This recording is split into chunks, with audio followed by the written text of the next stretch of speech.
True, they are still very active since 9/11, and even though after the death of Osama bin Laden in 2011, killed by special forces in Pakistan. And if we can see the map, we'll realize how many affiliates of Al Qaeda were created since 2001. The first affiliate was created in Iraq. It doesn't exist today. It was Al Qaeda in Mesopotamia. It was transformed into the Islamic State in Iraq in 2006, and then we had the Shabab in Somalia, created in 2006, then Al Qaeda in the Islamic Maghreb in 2007, Al Qaeda in the Arabic Peninsula, meaning Saudi Arabia and Yemen, in 2009, and of course the Nusra Front, who vowed allegiance to Al Qaeda after leaving the Islamic State, that's in Syria in 2013, and the latest is Al Qaeda in the Indian Peninsula, created in 2014. So as we see on the map, all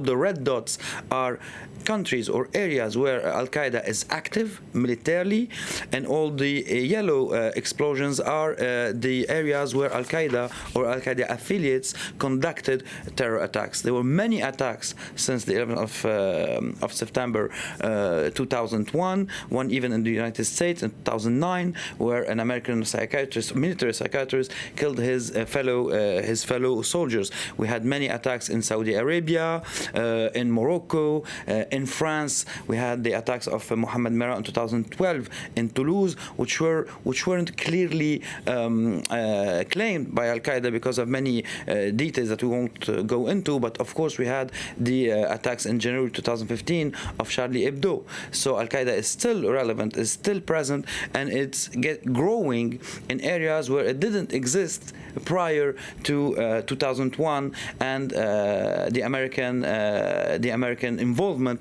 in Afghanistan and then in Iraq. Indeed, we can see geographically there's a huge sweep there across the globe. It's very spread out. But would you say that the West is still the major target? Well, actually, it is the major target. If you listen to Ayman Zawahiri, the head of Al Qaeda, he just issued a long statement a few weeks ago saying that jihadis shouldn't forget that America is still the main target, or the West is also the main target. When we talk about the Sahel region, there are many calls of Al Qaeda and the Islamic Maghreb to target French interests, for example, in Africa. But you have to imagine that they have the will, but they need the means. So prior to 9/11, many intelligence services had some hints about what was being prepared, but they didn't imagine that Al Qaeda had the human skills to conduct such an attack as 9/11. Today, the surprise effect is gone, and many are looking into details around the human skills of Al Qaeda recruits. For example, the Americans are looking very closely to Al Qaeda in the Arabic Peninsula because they know that they have human skills and explosives.